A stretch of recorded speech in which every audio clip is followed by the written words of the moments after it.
शिरोळ आदर्श मातेचा होणार गौरव. इचलकरंजी येथे मदर निमित्त रविवारी 11 मे रोजी पोलीस मित्र असोसिएशन व वेद फाउंडेशन यांच्या वतीने ज्येष्ठ नागरिक सोहळा संपन्न होत आहे.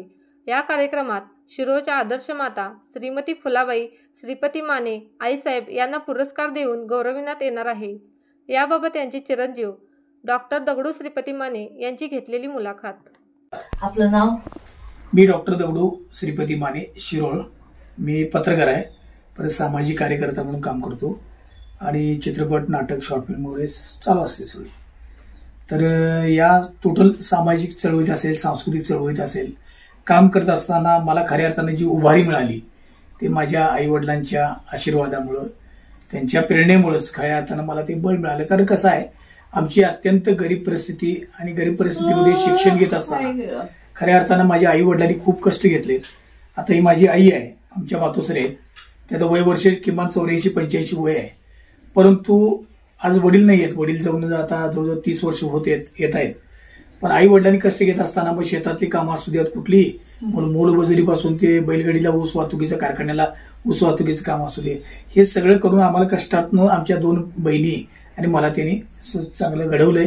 त्यांनी खऱ्या अर्थानं मी आमच्या घराण्यातला पहिला पदवीधर म्हणून मी शिक्षण घेतलं आणि हे सगळं करत असताना त्यांच्या कष्टाचं कुठं चीज व्हायला पाहिजे असं आम्हाला वाटत होतं. पण वडील अचानक पंढरपूरला जाताना निघून गेले, अपघाती निधन झालं. आज आई आहे, पण आईची सुद्धा चांगल्या पद्धतीने सेवा करण्यासाठी माझी धर्मपत्नी सौभाग्यवती संगीता माने एक चांगल्या पद्धतीने सेवा शुश्रूषा करतायत.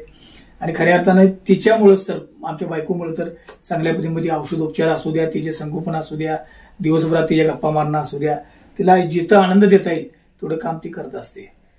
आणि हे सगळं करत असताना फक्त एकच दुःख वाटतंय आम्हाला की आता आमच्या सोबत आमचे वडील नाही आहेत. जर हे बघायला जर असते तर वडील बरं झालं असतं. मी यापूर्वी आमच्या आईला सुद्धा आदर्श माता म्हणून 1-2 संस्थांनी सुद्धा पुरस्कार दिला होता, एक चांगल्या पद्धतीने. पण माझं एक स्वप्न आहे की पुढल्या आता काही सामान्याच्या पिरियडमध्ये आईचा 85वा वाढदिवस एक चांगला साजरा करायचा. म्हणजे निमित्त वाढदिवसाचा आहे, पण प्रबोधन जनतेचा, युवा पिढीचा आहे. भविष्य घडवणारे जी काही लहान मुलं असतात, पुढं भविष्यात पोरं असतात, त्यांना वाटलं पाहिजे आई वडील ही आपली सावली आहे आणि आई वडिलांच्या शिवाय या जीवनात काही अर्थ नाही.